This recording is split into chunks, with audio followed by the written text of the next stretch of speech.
ArsenalFanTV, glad to say that the international break is over. It's done. And I bet you're relieved like I am. The first thing I look for in the international break is not the results, it's have all of our players come back injury-free. And at the moment, it looks okay. We'll get a report probably from Wenger on Friday at his press conference. But at the moment, looks like all the boys have come home safe. I know I'm being very selfish here, but listen, I'm an Arsenal fan first, an England fan second. That's just how it is. Now, let's take a look though at how our players have got on during the international break, because a lot of Arsenal players have actually been away on international duty.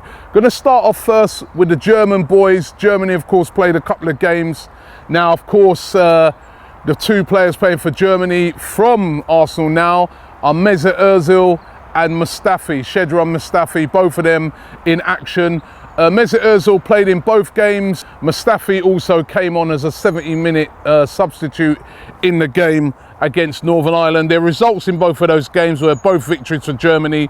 They beat the Czech Republic 3-0 on Saturday, and they beat Northern Ireland 2-0. So, you know, maximum points for Germany in both of those games, as you would expect.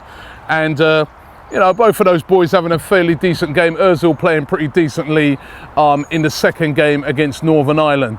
What about the English players? It's good to see that there are some Arsenal players back in the English squad, and we had 3 of them over there. Theo Walcott, who's back in the squad after a long time out. Of course, he missed the Euros. Another guy who missed the Euros, of course, was Alex Oxlade-Chamberlain back in the squad. And Kieran Gibbs, who was called up as a sort of late replacement into the squad.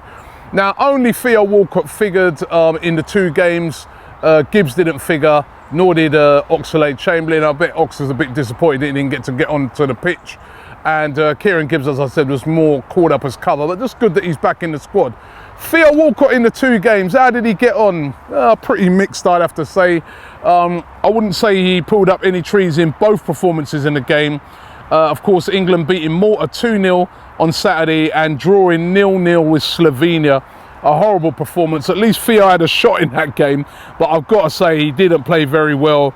And let's hope he's saving all his best form for when he returns back to Arsenal. What about Granit Xhaka? Of course, Granit Xhaka playing for Switzerland. He actually captained Switzerland for the first time in their match against Andorra.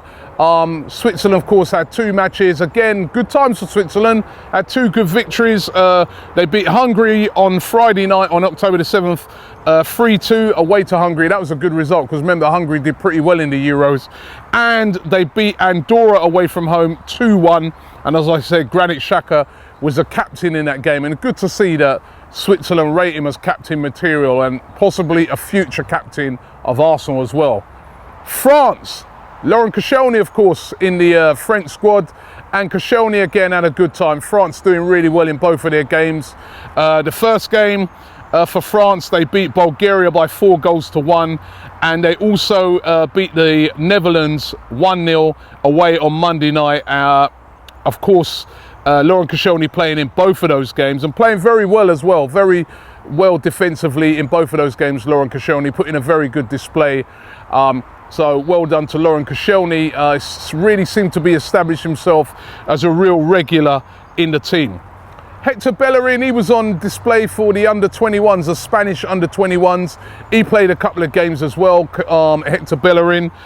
He played against San Marino in where they won 3-0. He also played for Spain as they beat Estonia 5-0. And by all reports, a couple of decent performances by Hector Bellerin in both games. I only think it's a matter of time before Bellerin is in the full Spanish squad. What about Alex Iwobi? Now, England must be gutted that Iwobi's playing for Nigeria because, of course, he could have played for England as well.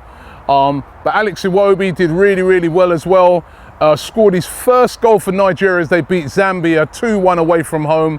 A very, very important win for Nigeria, and well done to Alex Iwobi. Iheanacho of Man City also scored in that game. But Iwobi, I wish he'd be playing for England, although you got to say, it must be a real proud thing for him to be playing for Nigeria. Of course, his uncle, JJ Okocha, was a Nigerian legend. Mohamed El Neni was in action for Egypt as they beat Congo 2-1 away from home. A good performance by Mohamed El Neni, a real regular for the Egyptian team, and a good win for them away from home, so well done to El Neni. Gotta say, one of the guys I was most pleased for in this international break was Nacho Monreal. He played the full 90 minutes. They got a 2-0 win over there in Albania. Looked very good as well, Spain, in that game. Hard place to go to, Albania. And Nacho Monreal, so pleased that his hard work has been rewarded with him getting into the Spanish team. Well done to Nacho Monreal. Gotta say, congratulations going out to David Ospina, who became the joint most capped Colombian goalkeeper of all time. And no doubt, in the next international break, he'll break that record. He's an absolute legend in Colombia. Well done to Ospina. Quality goalkeeper. Mixed results for him though. They lost away to Paraguay 1-0, but they did get a very, very good draw at home to Uruguay, 2-2 in that game on Tuesday night. So well done to Ospina, setting records over there in Colombia. Going back to some of our youngsters now who've been playing in the under-21s. Rob Holding, good to see him in the under-21 squad. He's a real fixture there. Future for the England national team. The way I saw Kale playing yesterday, no doubt, definitely got a figure in there at some stage. But well done to Rob Holding. He was in the under-21 team. They've been doing really, really well. They beat Kazakhstan away from home 1-0. Then followed it up with a 5-0 demolition job of Bosnia. Callum Chambers also played in that squad. Of course, he's out on loan at the moment, but well done to Callum Chambers also. And of course, we've got to finish off with Alexis Sanchez, who's absolute legend over there in Chile. Chile, of course, remember, they're the Copa America champions. They've been having a real mixed qualifying at the moment, and they had some mixed results this time around as well. They got beat 3-0 away to Ecuador, but they did beat Peru at home 2-1. Alexis not on the score sheet for that game, but I heard that he played really, really well. Hopefully he comes back okay. So that's a rundown of how all of our players got on in the international break. As I said, so far, they're all okay and they'll be coming back to the team. Let's hope that the international break hasn't been too much of a, you know, I don't know, sometimes the international break just breaks the momentum of the Arsenal team, and I'm hoping that this will not be the case this time. But it's just good to see that we've got so many players in action, and on the whole, they all did okay.